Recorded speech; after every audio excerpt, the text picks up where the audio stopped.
Pocas personas creerán este relato. A veces habría que mentir para que la gente admitiera la verdad. Esta triste reflexión la hacía en la infancia por razones fútiles que ya he olvidado. Ahora la hago por razones trascendentes. Las personas consideradas honestas son muchas veces las insensibles, las que no se conmueven ante un destino complejo o las que saben con sumo sacrificio o habilidad mentir para hacerse respetar. No me encuentro en ninguna de estas categorías. Soy modestamente, torpemente honesta. Si llegué al borde del crimen no fue por mi culpa. El no haberlo cometido no me vuelve menos desdichada. Escribo para Ruth, mi hermana, y para Lillian, mi hermana de leche, cuyo afecto de infancia perdura a través de los años. Escribo también para la conocida Society for Physical Research.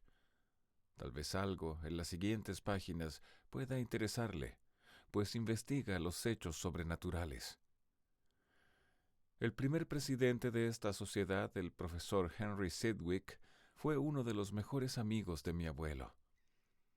Recuerdo haber oído en mi infancia muchos cuentos de hadas, pero ninguno me impresionó tanto ni me pareció tan misterioso como la conversación entre mi abuelo y Henry Sidgwick cuando hablaron de Eusapia Paladino y de Alexandre Aksakov después de una comida veraniega en el pequeño y hermoso jardín de nuestra casa. Escribo sobre todo para mí misma, por un deber de conciencia. No quiero detenerme en ínfimas anécdotas de la infancia, sin duda superfluas. Ruth y Lillian las conocen, una porque es mi hermana y la otra porque es mi dilecta amiga. Me limitaré a declarar mi respeto por la Society for Physical Research y a dedicarle este trabajo que encierra el fruto de una amarga experiencia. Pido perdón por la incorrección del estilo, por la falta esencial de claridad. Nunca supe escribir y ahora que me apremia el tiempo, me estremezco pensando en los errores que dejaré grabados en estas páginas que jamás he de releer. Me llamo Antonia Fielding. Tengo 30 años. Soy inglesa y el largo tiempo que pasé en la Argentina no modificó el perfume a espliego de mis pañuelos, mi incorrecta pronunciación castellana, mi carácter reservado, mi habilidad para los trabajos manuales, el dibujo y la acuarela, y esa facilidad que tengo para ruborizarme como si me sintiese culpable, Dios sabe de qué faltas que no he cometido. Esto se debe más que a timidez, a una transparencia excesiva de la piel que muchas amigas me han envidiado. Entre las dichas que el cielo me deparó están la salud y el optimismo que brillaron en mis ojos durante largos períodos de la juventud. Soy silenciosa y tal vez por ese motivo no parezco alegre como lo soy en realidad, o más bien lo fui. Para los que me ven de lejos, soy hermosa. En el espejo aprecio lo necesaria que es la distancia para embellecer la asimetría de una cara. Frente a un espejo, en la infancia, deploré, llorando, mi fealdad. No puedo relatar todos los pormenores de mi vida. Conozco este país como si fuese mío, porque lo amo y porque leí para conocerlo mejor los libros de Hudson. Desde que llegué a la Argentina me sentí atraída por este paisaje, por esta música folclórica tan española, por esta vida rural y por esta gente lánguida y a la vez bulliciosa. Tuve la suerte de poder viajar por las provincias antes de verme obligada a trabajar como institutriz. El Jardín de la República y las cataratas del Iguazú me impresionaron vivamente.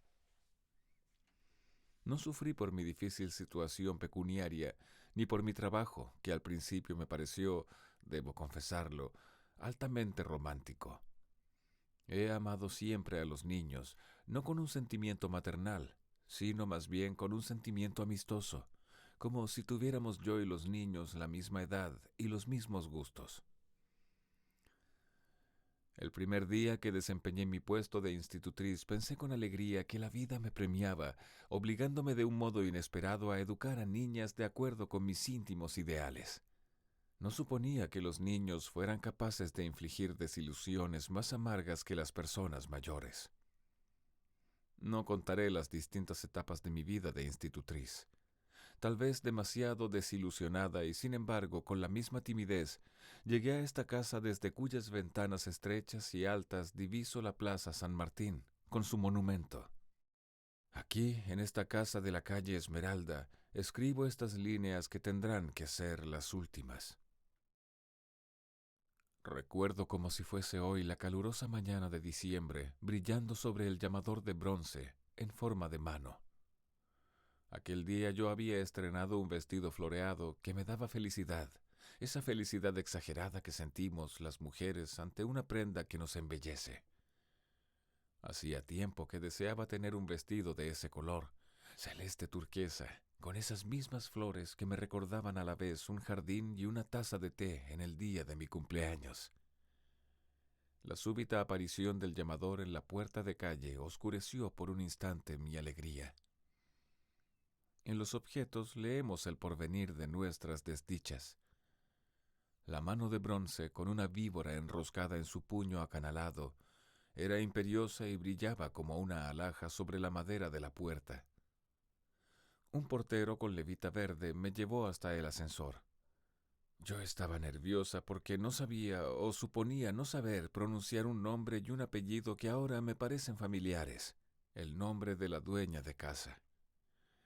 En los momentos en que nos creemos más perturbados, distraídos o abstraídos, más incapaces de observar, es cuando observamos mejor.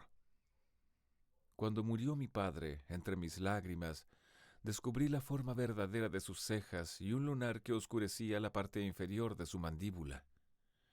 Con pasión descubrí la forma exacta de un mueble de caoba, mueble de la época victoriana, donde guardaba los anteojos y los bibliorratos, y que yo había visto toda mi vida, distraídamente. Recuerdo el vívido olor a piso recién encerado, la alfombra roja y gastada de la escalera, con bordes más oscuros. Recuerdo en el hall el atardecer, con todas las nubes del cuadro pintado al óleo, donde una mujer semidesnuda, entre una lluvia de rosas blancas, daba de comer a 4 palomas con plumas irisadas. Recuerdo las claraboyas con vidrios de distintos colores, las tonalidades verdes, rojas, violetas predominantes, las guirnaldas complicadas, una flor que parecía un pájaro preso en su eterno vuelo. Recuerdo un piano vecino cuya música melancólica me perseguiría. Ana María Bernal, este es el nombre de la dueña de casa, acababa sin duda de bañarse y de vestirse. Una fragancia a polvos, cremas y perfumes delicados la aureolaban, o más bien la alimentaban, como el agua alimenta a ciertas flores lujosas. La imaginé envuelta en tules, como una bailarina española perseguida por un reflejo dorado. Un rayo de sol la iluminaba y un público invisible presenciaba la escena. Ese público encantado y horrible que hay a veces en los muebles tapizados, en las cajas de bombones finos, en los costureros y en los antiguos tarjeteros de marfil. Nunca pude saber, ni entonces ni después, la edad de Ana María Bernal. Solo supe que su edad dependía de la dicha o de la desventura que le traía cada momento. En un mismo día podía ser joven y envejecer con elegancia, como si la vejez o la juventud fueran para ella frivolidades, meras vestiduras intercambiables de acuerdo a las necesidades del momento. Recuerdo el perfume estridente de su blusa bordada, el dibujo nacarado de su prendedor y la melancolía falsa y magnífica de sus ojos castaños. Parecía una reina egipcia del British Museum, de esas que me asustaron en la infancia y que admiré más tarde, cuando aprendí que hay bellezas que son muy desagradables. Aún entonces, atareada como yo estaba en estudiar aquel nuevo y asombroso rostro, aún entonces me pareció descifrar el lenguaje lúgubre de la casa, como si cada objeto, cada adorno fuera un símbolo cuidadoso, un anuncio de mis sufrimientos futuros. Frente a esta desconocida mujer argentina me sentí desamparada. Me sentí transparente, de una transparencia definitivamente dolorosa y oscura. El color de mi piel, el oro gastado de mi cabello, que veía reflejados en los vidrios de la ventana, me parecieron en ese instante no solo los despojos de mi personalidad, sino una maldición inexplicable. El color oscuro de la piel suele dar a los seres una jerarquía, un poder oculto que admiro, desprecio y temo secretamente. Esto me hacía decir en mi infancia: podría enamorarme de un hombre de tez oscura, pero nunca me casaría con él, porque le tendría miedo. Incapaz de ocultarle a Ana María Bernal mis faltas de erudición, equivocadamente me creía inferior a ella. Me ruborizaba y ella, en la sombra de sus ojos, como detrás de una máscara, con serenidad, seguía los subterfugios de mis movimientos. «No creí que fuera tan joven», dijo, invitándome a sentarme en un sillón tapizado de damasco amarillo. «Mi suegra me habló de usted. Ella se ocupa del personal de la casa. Es una señora de 80 años, pero mantiene su agilidad y su memoria. Yo no tengo carácter para estas cosas». Asentí con la cabeza. «No sabía que usted fuera tan joven», volvió a repetir con dulzura. «No soy tan joven», le dije con cierta impaciencia. «Tengo 30 años». Una sonrisa desganada pasó por sus labios. «Es cierto que la edad a veces no significa nada. Además, nunca se sabe la edad de las inglesas. Usted parece tímida, tal vez sin carácter. Probablemente por eso parece más joven de lo que es». «Señora, no hay que juzgar por las apariencias.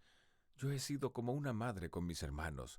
Cuando tenía 15 años quedamos huérfanos y yo sola manejaba la casa». «Qué interesante», dijo Ana María Bernal, cruzando las piernas y colocando las manos, cubiertas de anillos, sobre las faldas. «Las vidas de ustedes son tan diferentes de las nuestras.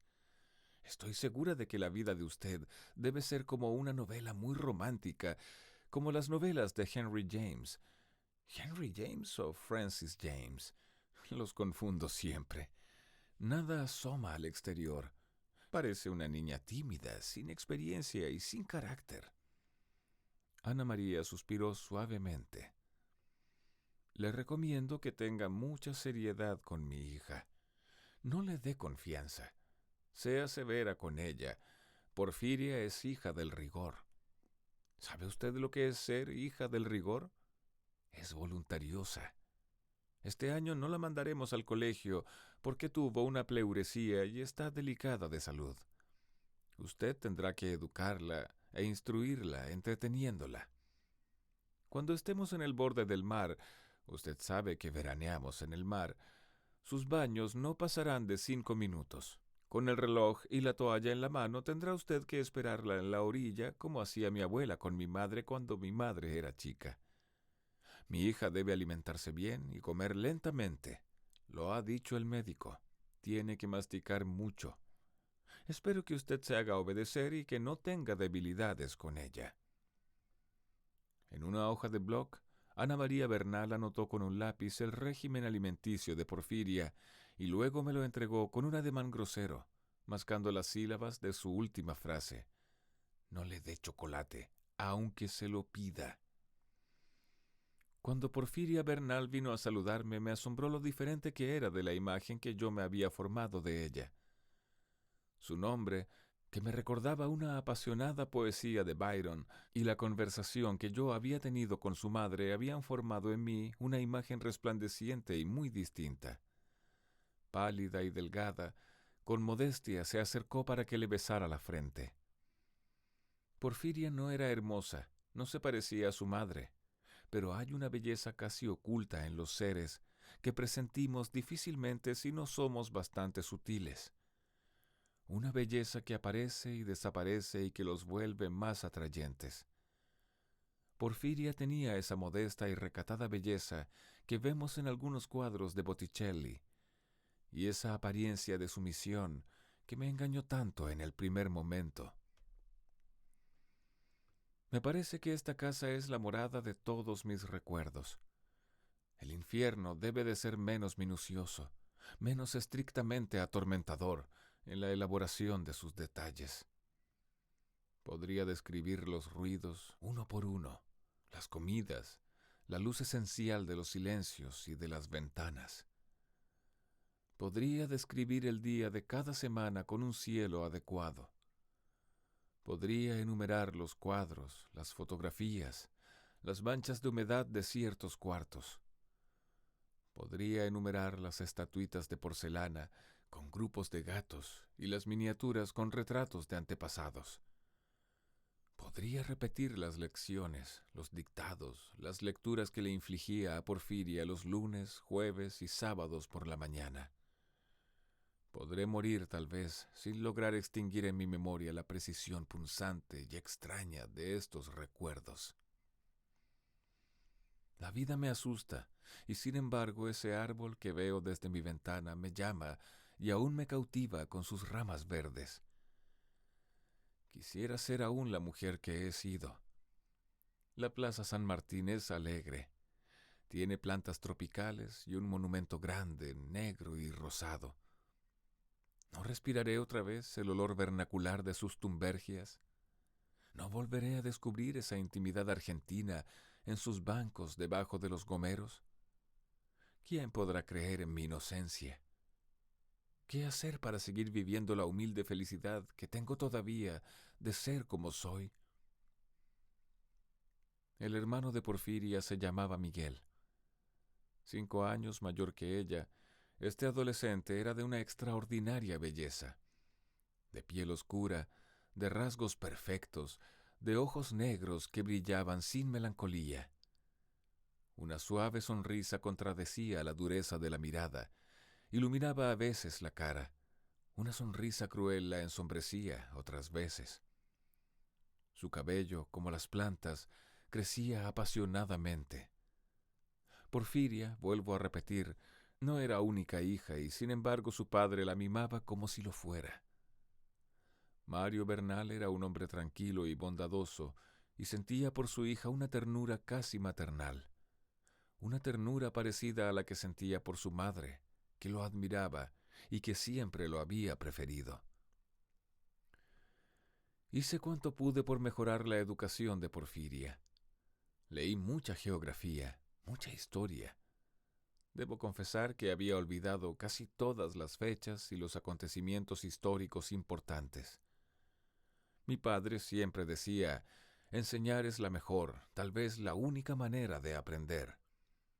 Me instruí yo misma para poder instruir a Porfiria. Nunca estudié tan fervorosamente. Nunca me sentí tan alentada por una familia entera. Hasta la abuela de Porfiria, esa viejita de 80 años que trataba en vano desde hacía 2 años de terminar de tejer una esclavina de lana lila, se interesaba por los métodos de enseñanza y me daba consejos. Porfiria era extraordinariamente inteligente. La literatura le interesaba, casi lo diría, con pasión. Ciertas composiciones que escribió fueron verdaderamente notables. Los pequeños príncipes en la torre, la muerte de un árbol, un día de lluvia, un paseo en el Tigre, los gatos abandonados, me sobrecogieron, me conmovieron. Yo la dejaba elegir los temas. Yo fui también, Dios me perdone, quien le dio la idea de escribir un diario. Pasaba muchas horas escribiendo como un ángel inclinada sobre el cuaderno, con los ojos iluminados. Entonces la veía inspirada como un ángel. Las niñas inglesas tienen siempre un diario, le dije una mañana en un tren que, huyendo de los calores sofocantes de la ciudad, nos llevaba a las playas del sur. ¿Y hay que decir la verdad?, me preguntó Porfiria. De otro modo, ¿para qué sirve un diario?, le contesté, sin pensar en el significado que tendrían para ella mis palabras. Por la ventanilla del tren veía todo el campo incendiado por el poniente. Ni un árbol lo interrumpía. Los animales parecían juguetes recién pintados. De vez en cuando pasaba un campo de flores moradas o de lino. He venerado siempre la naturaleza. Sus diversas manifestaciones me traen a la memoria versos, frases enteras de algunas novelas, hermosas miniaturas que había en la sala de nuestra casa en Inglaterra, reproducciones de cuadros pintados al óleo por Turner, cuyas bellezas me estremecen, ciertas canciones de Purcell, canciones de pastores, que le oía cantar a mi madre de noche cuando estaba vestida con un maravilloso vestido rosado, con cintas verdes que anudaba para hacer juego con su peinado. Un recuerdo de perfumes de heliotropo me traen ciertos cielos parecidos a los de aquella tarde. En esos perfumes están mi patria y mi romanticismo. Pero ya tengo un diario, dijo Porfiria con una voz agria que no le conocía. Usted misma, Miss Fielding, me dio la idea de hacerlo el día que me contó que había escrito un diario a los 12 años. ¿No recuerda? Yo no recordaba haberle dicho nada sobre aquel diario de mi infancia, pero sentí al mirar sus ojos que me decía la verdad. Aquellas palabras que yo le había dicho tan distraídamente la habían sin duda impresionado. Continuó hablando con esa pequeña voz agria y desagradable, acentuada por el ruido del tren, que le obligaba a hablar más alto. Mi diario es un diario muy especial. Tal vez un día se lo entregue para que lo lea, pero se lo entregaré a usted solamente. Mamá no lo tiene que ver porque a ella le parecería inmoral. La miré con asombro. ¿Cómo se atrevía a hablarme así? ¿Por qué le parecería inmoral a su madre y no a mí? Le pregunté con una ansiedad mal disimulada. Porque usted, Miss Fielding, es inteligente y sobre todo porque usted no es mi madre. Las madres fácilmente dejan de ser inteligentes. Sentí mucha inquietud al oír estas palabras. ¿Qué había querido decir Porfiria? En ese momento la señora de Bernal, que viajaba en otro vagón, se acercó para invitarnos a comer. Ya empezaba a abrumarme la responsabilidad de ser institutriz. Comenzaba a hacer frío, caía la noche y por primera vez me apresó una tristeza indecible, inmotivada, recordando mis veraneos natales, los distintos trenes que me habían llevado a otras playas. Me contemplé discretamente en un espejo para alisar mi cabello. Descubrí en mi rostro, en las esquinas de mi boca, una nueva arruga, una arruga que nunca había visto.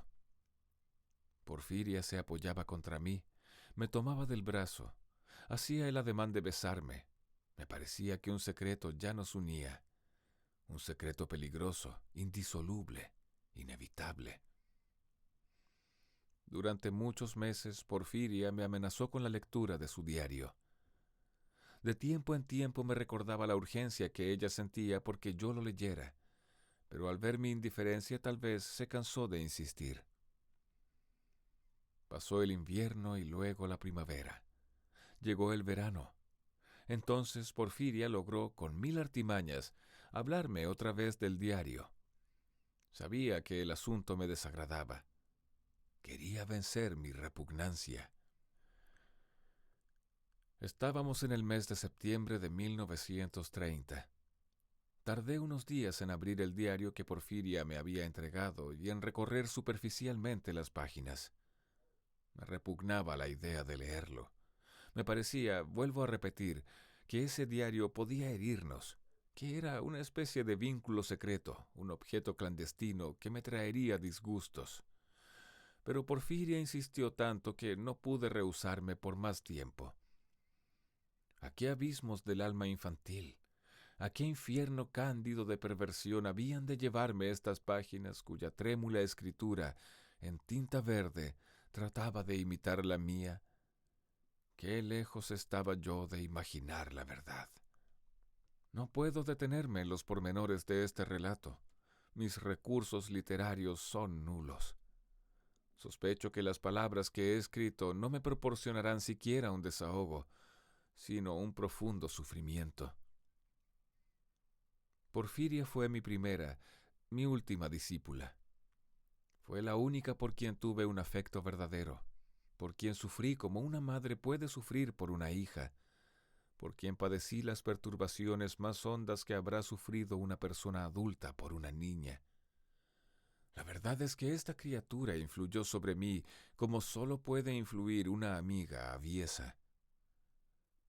Con cierta repugnancia, con cierta curiosidad, avergonzada, emprendí la lectura del diario. ¿Qué significado tenía para Porfiria la palabra inmoral? ¿Nada de tan terrible como yo me lo había imaginado? ¿Qué secretos familiares me revelarían esas páginas? ¿Hablaría de su abuela, de su madre, de su padre, de su hermano Miguel, irrespetuosamente? La lectura de este diario no me traería problemas de conciencia, sinsabores de diversa índole. Todas estas reflexiones me parecieron bajas, egoístas, insignificantes, ininteligentes. Conmovida y reconfortada por mi resolución, leí las primeras páginas. El diario de Porfiria, 3 de enero de 1931. Tengo 8 años cumplidos. Me llamo Porfiria y Miguel es mi único hermano. Miguel tiene un perro grande como una oveja. Durante muchos años esperé tener un hermano mejor y menor, pero ya he desistido. No quiero a mi familia. Miss Fielding piensa que no soy hermosa, pero que tengo una expresión fugitivamente hermosa. Es la expresión de la inteligencia, me ha dicho. Es lo único importante. Me parezco a los ángeles de Botticelli que usan cuellitos bordados y que tienen las caras viejas de tanto pensar en Dios, como dice Miss Fielding. Yo no pienso en Dios, sino de noche, cuando nadie ve mi cara. Entonces le pido muchas cosas y le hago promesas que no cumplo. La noche tiene grandes follajes con flores y pájaros en donde me escondo para ser feliz. A veces para ser muy desdichada, porque si es fácil ser audaz a esas horas, es también fácil morir de susto o de desesperación. A esas horas podría escaparme de mi casa, matar a alguien, robar un collar de brillantes, ser una estrella de cine. Todas las expresiones de mi cara las he estudiado en los espejos grandes y en los espejos chicos. Los cuadros de Botticelli los he visto en la colección de pintores célebres. No ambiciono para cuando sea grande ser como mi madre, ni como Miss Fielding, ni como mi prima Elvira. Me parece que nunca voy a ser ni siquiera joven. Esta idea no me entristece. Me da una sensación de inmortalidad que muchas niñas de mi edad sin duda no tuvieron. 10 de enero. Miss Fielding me dio la idea de escribir este diario. Antes de conocerla no se me hubiera ocurrido. Antes de conocerla no se me hubiera ocurrido contemplar los ángeles de Botticelli ni mi cara en tantos espejos, porque siempre encontré que yo era horrible y que mirarme en un espejo era un pecado. En una cadenita de oro entre 2 medallitas tengo una llave.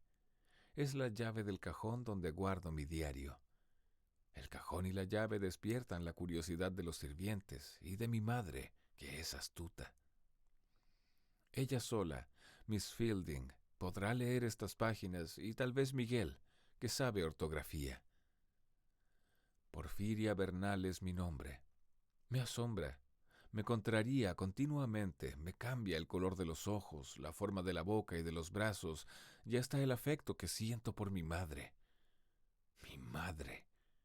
A veces la veo como una extranjera, como una intrusa que acaricia mi pelo cuando le doy las buenas noches. Mi padre tiene cara de prócer. Me es familiar como las miniaturas que guarda en la vitrina. Besarlo me da vergüenza. Soy la esclava de mi nombre. Todo es cuestión de costumbres. Cuando seas grande te gustará tu nombre, porque es original, me dijo mi madre. Preferiría llamarme Miguel. Miguel es nombre de varón y es vulgar. 15 de enero. Me enojé con Miss Fielding. No quería que me despidiera de los gatos de Palermo. 20 de febrero. Hoy llegamos al mar. Los viajes en tren son demasiado cortos. Tenía tantas cosas que pensar y solo el tren me permite pensar. Los ejercicios físicos me sacan los pensamientos y la gente y la aritmética. 28 de febrero. La arena es hecha de piedras, caracoles, huesos, pelos, uñas de náufragos y pedacitos de animales que se han aventurado dentro del mar y han dejado su esqueleto. La he mirado de cerca con mi vidrio de aumento. Mi madre conversa con un señor cuyos ojos azules son del color de algunos pescados. Es claro que hablan de cosas muy desagradables, de parientes o de negocios, porque mi madre frunce las cejas y mira su reloj. Y el señor, que tiene un anillo de oro, mira con odio el mar y se recuesta contra el toldo, fumando como si estuviera muy cansado. La arena se pega entre los dedos de los pies. Trato de sacarla, pero no puedo. Miss Fielding mira de reojo al señor del anillo de oro. ¿Qué piensa Miss Fielding? No piensa. Sale a nadar. Sigo su gorra verde sobre el mar. La sigo hasta que vuelve. ¿Cuántos ombligos tiene la arena? Me regalaron una virgen que sirve de velador. Son las más prácticas. 1 de marzo. Estoy enferma. Miss Fielding no me deja pensar. Lee, con su monótona voz de gato, Robinson Crusoe. Pero ¿qué interés puede tener para mí un libro como ese? Me gustan los libros de amor o de crímenes. Me gustan los libros de pensamientos. No espero sino la hora de la comida, que no me trae nada. ¿Moriré antes de los 15 años? He contado las horas que Miss Fielding no me ha dejado pensar desde que estoy en cama. 5 horas hoy, ayer 3, anteayer 8, 16 en total. Si muero antes de los 15 años, no se lo perdonaré. 10 de marzo. Me despedí del mar. Fue difícil besarlo. Más fácil me resultó besar la arena, que estaba húmeda. No volveré hasta el año que viene, pero ya no será lo mismo. Tendré un año más. Ya no seré la misma. Iremos a pasar unos días a una estancia de mi abuelo, en Arrecifes. 12 de marzo. La estancia se llama La Dormida. Seguramente La Bella Durmiente del Bosque era uno de los cuentos preferidos de las hijas del antiguo propietario de esta estancia, y por eso le pusieron ese nombre, me dijo Miss Fielding la noche que llegamos. Tuve que explicarle que no se llamaba La Bella Durmiente del Bosque, sino La Dormida, lo que era distinto. Me contestó como si me diera un dato histórico. Seguramente han querido abreviar el nombre porque resultaba un poco largo. 14 de marzo. La estancia se llama La Dormida, porque su antiguo propietario tenía una hija más callada, mucho más callada y tímida que yo. Cuando llegaban visitas, el dueño de casa, que tenía una barba, mitad negra, mitad colorada, para alabar o llamar a su hija mientras servía las masas que ella misma había preparado, decía en voz alta: «No es dormida, no es dormida, mi hija». Las visitas, que eran todas señoras viejas, de luto y golosas como chanchos, tomaron la costumbre, cuando llegaban a la estancia, de preguntar por la que no era dormida, y finalmente, para abreviar un poco, por La Dormida, pensando en las masas caseras que parecían, por los firuletes de merengue, masas de una gran confitería. Poco a poco, La Dormida se hizo famosa. ¿Dónde está La Dormida? ¿Cómo está La Dormida? ¿Qué está haciendo La Dormida? Eran frases que empezaron a oírse cuando la gente reclamaba masas.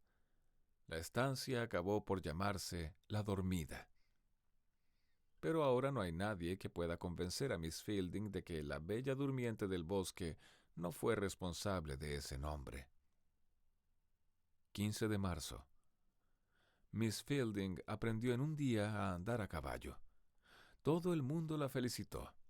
No se asusta de las víboras, ni de los murciélagos, ni de las luces malas. No sé si adora o si odia a los gatos. Los acaricia y les da pedacitos de carne cruda que roba de la cocina cuando el cocinero duerme la siesta, pero también les da puntapiés. Camina con Miguel por el parque a la noche. Oigo las voces hasta que me duermo. Dicen que vieron un fantasma y que Miss Fielding cayó desmayada. Eran los ojos fosforescentes de un gato que corría por el techo de la casa como un gigante negro. 20 de marzo. Pienso que voy a ser una gran artista cuando veo un rayo de sol sobre el césped, o cuando tomo el olor a trébol que brota de la tierra al caer la noche, o cuando me imagino que un tigre me devora en pleno día. Pintaré muchos cuadros para el Museo Nacional. 26 de marzo. Ser pobre, andar descalza, comer fruta verde, vivir en una choza con la mitad del techo roto, tener miedo, deben de ser las mayores felicidades del mundo. Pero nunca podré ambicionar esa suerte. Siempre estaré bien peinada y con estos horribles zapatos y con estas medias cortas. La riqueza es como una coraza que Miss Fielding admira y que yo detesto. 28 de marzo. He inventado esta oración. Dios mío, haced que todo lo que yo imaginé sea cierto, y lo que no pueda yo imaginar no llegue nunca a serlo. Haced que yo, como los santos, desprecie la realidad. 29 de marzo. He dudado de la existencia de Dios. Las personas grandes siempre mienten, y ellas me hablaron de la existencia de Dios. 1 de abril. No puedo encontrar un trébol de 4 hojas. Nunca seré feliz, porque ser feliz es creer que uno lo es. 2 de abril. Dormir y comer en el tren me gusta. Me gusta también Buenos Aires, hoy porque es día de llegada y porque hay olor a naftalina en las alfombras. 4 de abril. Sin convicción estudio el piano. Para tocar bien el piano tengo que imaginar un teatro lleno de gente, oír aplausos. Le pago 10 centavos a Filomena por cada aplauso.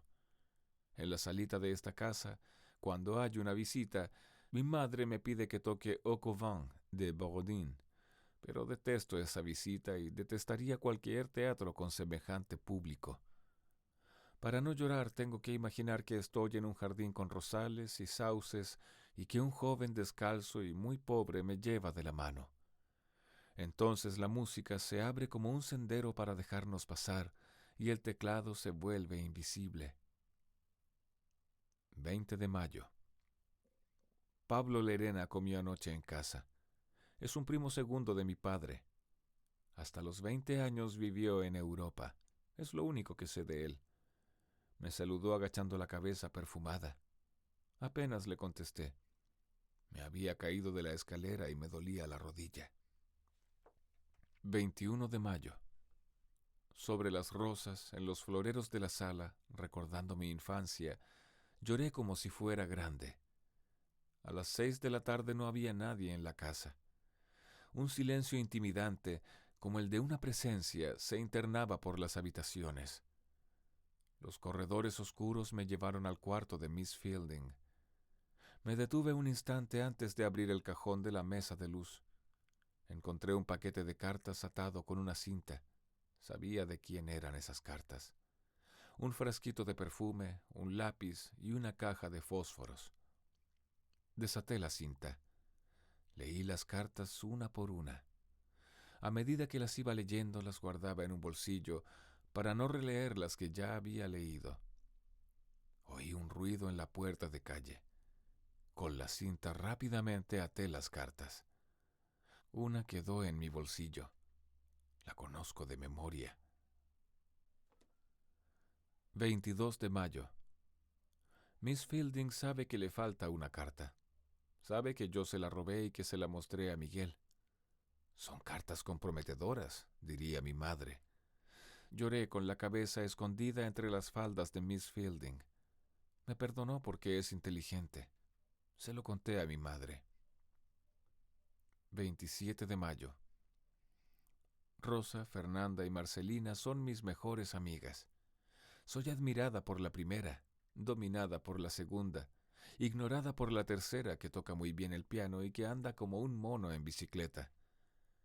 Las amigas pueden dividirse en varias clases: las que escuchan siempre, las que escuchamos, las que amamos cuando están cerca, las que preferimos cuando están lejos, las que deseamos que tengan diferentes opiniones de las nuestras, las que recordamos cuando oímos una música, las que son como un jardín, las que se parecen únicamente a ellas mismas, las que saben lo que íbamos a decir antes de hablar y lo dicen para avergonzarnos, las que nos roban las cosas amadas amándolas, las que perfeccionan la soledad, las grandes, las que no se ocupan de nosotras.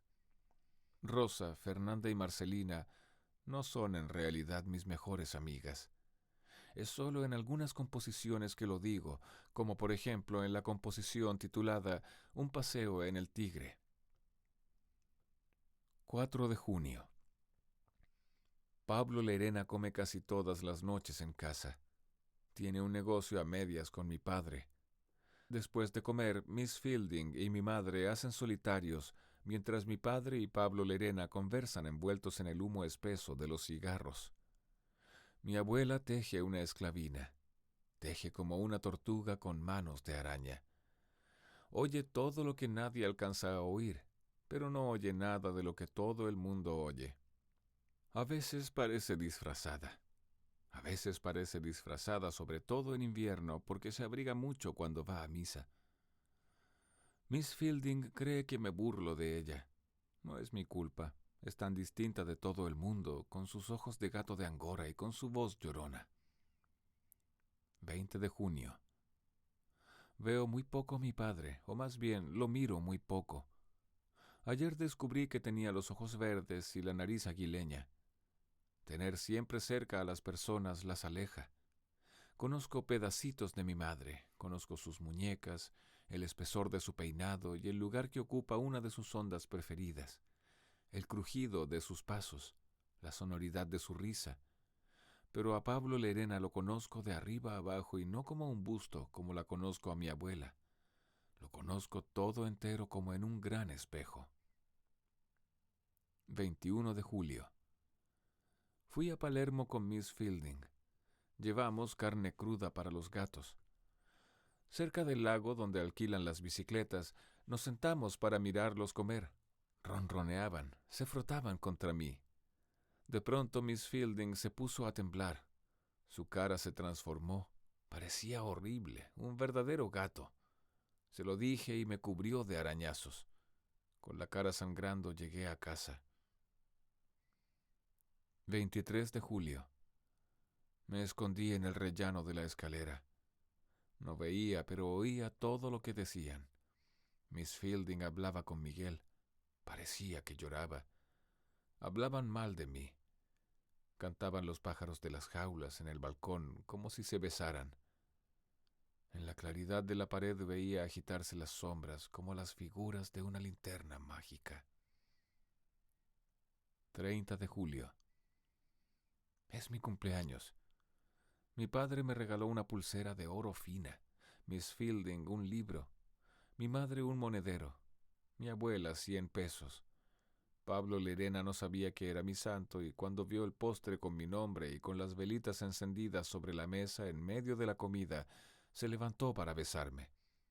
Me ruboricé. Mi abuela comió en la mesa pero no probó el postre porque tenía huevo. 10 de agosto. Dije a Miss Fielding, dale que eras un gato y yo un perro y me arañabas. Miss Fielding me puso en penitencia. 15 de agosto. Me gustan los libros de amor o de crímenes, me gustan los libros de Rossetti y de Tennyson. Algunos versos los sé de memoria y los recito silenciosamente cuando estoy en la iglesia esperando que termine la misa. 24 de agosto. En medio de las lecciones, Miss Fielding se detiene, suspira, sus ojos se aventuran por el paisaje de la ventana. Miguel la llamó ayer para que le ayudara a escribir una carta. Tardaron más de 1 hora. 2 de septiembre. Soy romántica. Miss Fielding me lo dijo anoche mientras me hacía las trenzas. Ella es más romántica porque ha vivido más, pero menos intensamente. Miss Fielding abraza a Remo y le clava las uñas. Le dice en inglés, ¿Sabes cómo te quiero?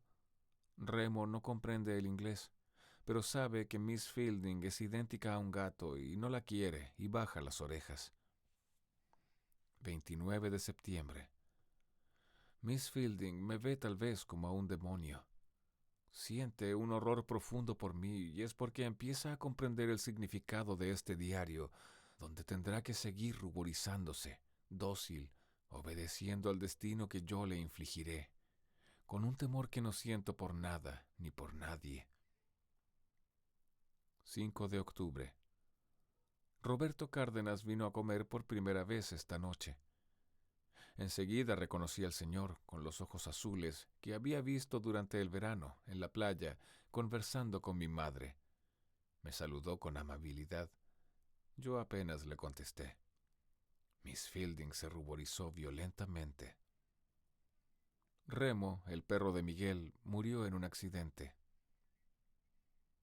Interrumpo este diario como lo interrumpí entonces, con estupor, el 5 de octubre, a las 12 de la noche, al comprobar que todo lo que Porfiria había escrito en su diario hacía casi un año estaba cumpliéndose.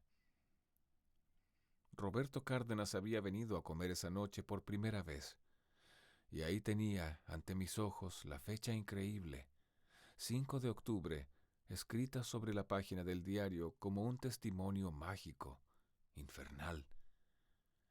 El cuaderno había estado en mi poder todo ese tiempo. Me constaba que Porfiria no había podido tocarlo ni durante todos esos días, ni hoy, después de la comida. Qué horrible misterio alimentaba diariamente las páginas de este diario. Recuerdo que no dormí en toda la noche, presa de inexplicables temores. A la mañana siguiente le pregunté a Porfiria si no había agregado anotaciones nuevas al diario. Demasiado bien sabía que no lo había tocado. Le señalé con un vago temor la distracción que había tenido en anticipar las fechas. Me miró con asombro. Abriendo desmesuradamente los ojos, me dijo con exaltación inusitada: escribir antes o después que sucedan las cosas es lo mismo. Inventar es más fácil que recordar. Confieso que la inteligente, la dulce Porfiria, me pareció presa de algún demonio. Sentí ese día horror por ella, y a la noche, en la soledad de mi habitación, leí las páginas siguientes del diario. 26 de octubre. Roberto Cárdenas y mi madre se despiden como si temieran no verse nunca más. ¿Qué secretos terribles se dicen en la oscuridad de la sala cuando pasa el tranvía? Miss Fielding es muy celosa. ¿Los gatos son celosos? Hoy nos pidieron a Miss Fielding y a mí que tocáramos el piano a 4 manos. Miss Fielding, tristemente, se sentó al piano y yo a su lado, en el taburete. En la madera brillante del piano yo veía a mi madre que lloraba y a Roberto Cárdenas que le besaba las manos para consolarla. Mi madre llora sin lágrimas con frecuencia. Sabe que Miss Fielding me lastima. Sabe que Miss Fielding no es un ser humano, pero no se atreve a despedirla porque le tiene miedo. 5 de noviembre. Estar enamorada no significa amar a un hombre. Puede uno estar enamorado sin amar a nadie.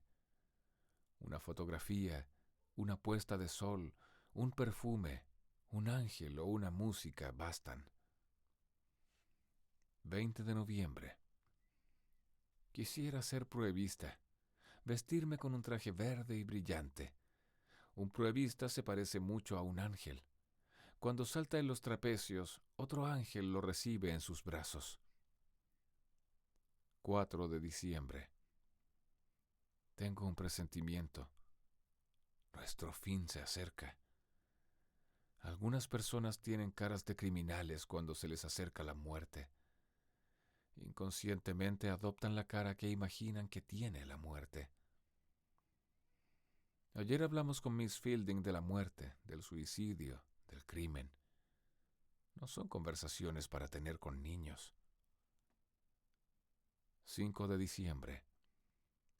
Hace calor. Miss Fielding volvió del campo con un enorme ramo de flores. Las arregló en los floreros del comedor. Mi madre no las agradeció, porque es orgullosa. El sol amarillo brilla sobre las calles y las casas todavía, y ya es tarde. Miss Fielding está enamorada de Miguel. Así tienen que ser las institutrices con los discípulos y no tratarlos con la rudeza con que me trata a mí. Pero Miguel no es el discípulo de Miss Fielding, es el discípulo de un gato. Soy yo la discípula y es de mí de quien tiene que ocuparse, y no arañarme como un felino. Se lo dije a mi madre. 8 de diciembre. Fui a misa con Miguel y Miss Fielding. Trataré de alejarlos. No me importa que me odien. Cuando uno no consigue el afecto que reclama, el odio es un alivio. El odio es lo único que puede reemplazar al amor. Conseguí que me pegara, que me clavara las uñas de nuevo. He triunfado exasperándola. 9 de diciembre. Podría matar a Miss Fielding sin remordimiento. Si lloré por la muerte de Remo, no lloraría por la de ella, como ella no lloraría por la mía. 15 de diciembre. Es como si una voz me dictara las palabras de este diario. La oigo en la noche, en la oscuridad desesperada de mi cuarto. Puedo ser cruel, pero esta voz lo puede infinitamente más que yo. Temo el desenlace, como lo temerá Miss Fielding. De nuevo cerré el diario. Lo tuve guardado 2 días. Pensé que si no lo leía, tal vez el diario dejaría de existir. Yo rompería su encantamiento ignorándolo. Creo innecesario describir mi angustia, mi tortura, mi humillación. Todas las cosas que me han sucedido las leo en este diario. Leí las últimas páginas. No pude evitarlo. Hablará por mí el diario de Porfiria Bernal. Me falta vivir sus últimas páginas. 20 de diciembre. Me he contemplado largamente en el espejo para decirme adiós, como si los espejos del mundo fueran a desaparecer para siempre. Creo que existo porque me veo. Miss Fielding me asusta. Todos los gatos me asustan. Les doy de comer para que no me odien. 21 de diciembre. ¿Cuándo comenzó nuestra enemistad? El día que los vi con las 2 cabezas juntas, leyendo un libro de poesía. Miss Fielding me ha perdonado todo, menos eso tal vez.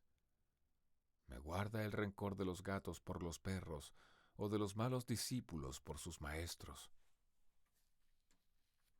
22 de diciembre. Uno desea, en el fondo de su alma, que llegue pronto el día de la tragedia. Miss Fielding me arañó 3 veces hoy. 23 de diciembre. Fuimos al Tigre. El cielo cubría de reflejos el agua.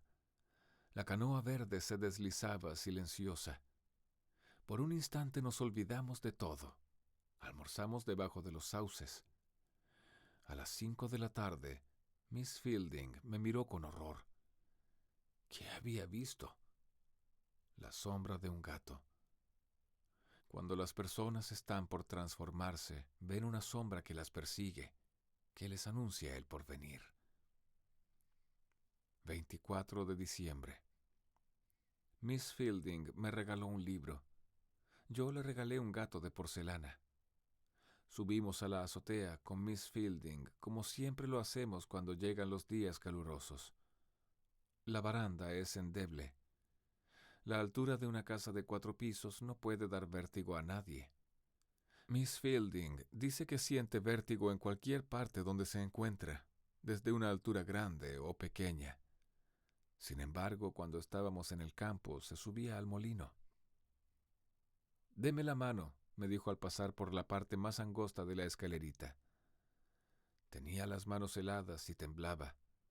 Me clavó las uñas. Me sorprendió de nuevo con su cara de gato. Se lo dije. Alcanzamos a ver el río. De pronto perdí pie. ¿Es Miss Fielding que me ha empujado? Trato de asirme a los barrotes de hierro. No caí afuera. Caí sobre las baldosas, desmayada. Oí un grito estridente, desgarrador. Era la sirena del puerto, la que he oído siempre a esa hora de la tarde. 26 de diciembre. Miss Fielding trató de matarme. No se lo diré a nadie. Ella cree que duermo. Por la ventana abierta veo la Plaza San Martín, donde florecen las primeras tumbergias. Brillan las palmas y el cielo de Buenos Aires se extiende hasta el río amarillo. Estoy en cama. Me permiten tomar una taza de chocolate. Por la puerta entreabierta veo que Miss Fielding prepara el chocolate. Hierve la leche en un calentador. Ya no podrá traerme la taza. Se ha cubierto de pelos. Se ha achicado. Se ha escondido. Por la ventana abierta da un brinco y se detiene en la balaustrada del balcón. Luego da otro brinco y se aleja. Mi madre se alegrará de no tenerla más en la casa. Comía mucho, sabía todos los secretos de la casa. Me arañaba. Mi madre la temía aún más que yo. Ahora Miss Fielding es inofensiva y se perderá por las calles de Buenos Aires. Cuando la encuentre, si algún día la encuentro, le gritaré para burlarme de ella: «Miss Fielding, Miss Fielding». Y ella se hará la desentendida, porque siempre fue una hipócrita, como los gatos.